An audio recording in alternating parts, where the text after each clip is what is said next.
What's going on, everyone? It's BB94 here, and welcome back to another video on Destiny. This week it's going to be about Challenge of the Elders, which is a new Prison of Elders mode that was added in the April update just last week. It's kind of like a challenge mode for Prison of Elders. It's based on a scoring system that you get.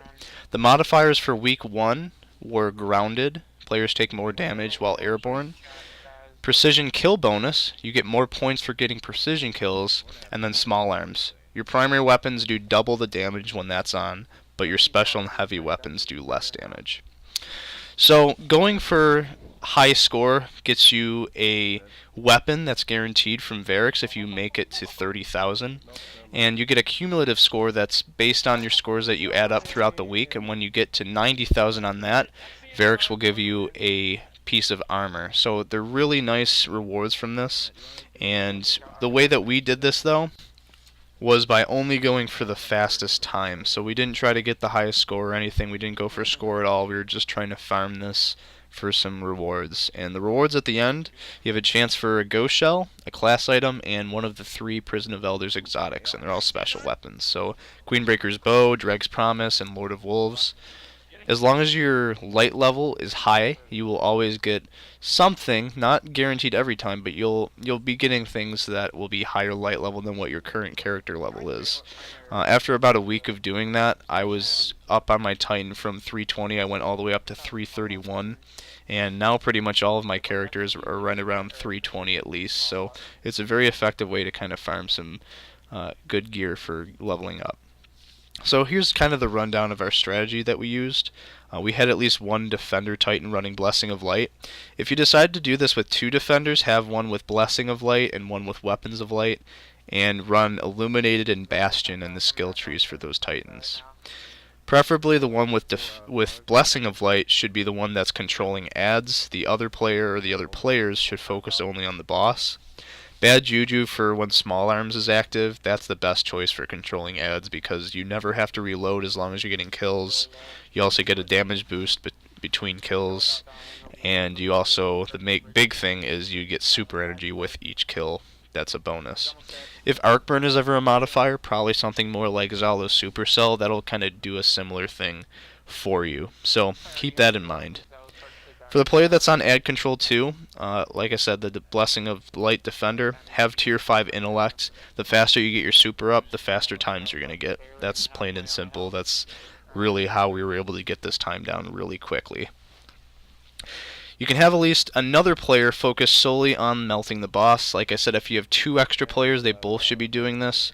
The Night Stalker with Black Hole and Light of the Pack is probably the best option for this.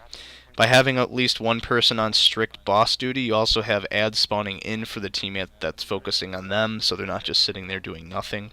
So as long as you're damaging the boss, the other teammate will be able to hold on to the ads and not have to just sit idle waiting for more to spawn. So after the Titan has their bubble up, you can place the Ward of Dawn behind you and your teammate, kind of like it's going to be shown in this video in just a second. And so that's when you can dip in and out of the shield and start doing damage to the boss. So at this point, all the players should start focusing fire on the boss. For Small Arms, when that's active, Touch of Malice is going to be the best choice for DPS. You can't do damage any quicker than with any other ability or weapon than Touch of Malice at this point. So you can see me here switching to Touch of Malice, getting a really good time in. You shouldn't focus on ads at all. You should only be going for the boss. The only reason to go for ads at this point would be as if they're like right on top of you and you think you're going to die. But as long as you can control your health, kind of like you can see in the video here, you should be fine. As long as you're just melting the boss as quickly as possible, that's going to get you the fastest time. So when the first and second boss go down in the first 2 rounds, it's a 3-round process. Immediately just sprint right to the airlock like you'll see in the video here. This will start the next round as quickly as possible so that you can also, like I said, get quicker times. And obviously the last thing that I'm going to mention is if you're doing this in consecutive runs, so me and Area 51 Agent, we were just doing this back to back.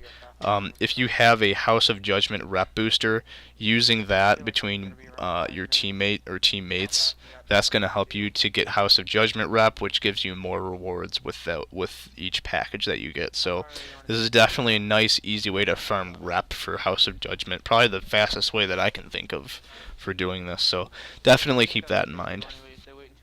And like I said, the rewards are going to be based on your light level, so when the run ends, make sure before it says mission end, you switch to your highest light level gear in case you were using lower gear to do better damage. Make sure your light level is maxed out before you get the rewards to drop, because like I said, the rewards are based on the light level that you are when they drop. So maxing out your light level beforehand, that's going to help you level up as quick as possible.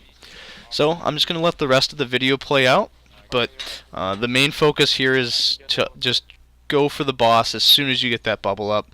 I switched to Touch of Malice again because it's very effective at doing this. You'll only be able to get the best times if you have something like that. So yeah, it's just important to focus on the boss when that bubbles up. Focus on ads until you have your super, and that's about it. Like I said, fastest time we got. This is going to be 4 minutes and 52 seconds. I believe we could have gotten a faster time. There are some little mistakes that we made here and there, but at this point we were really getting efficient at this. We started off getting times like in the 6 and 7 minute range, and then when we both started using Touch of Malice there, that's when we were getting the really solid times.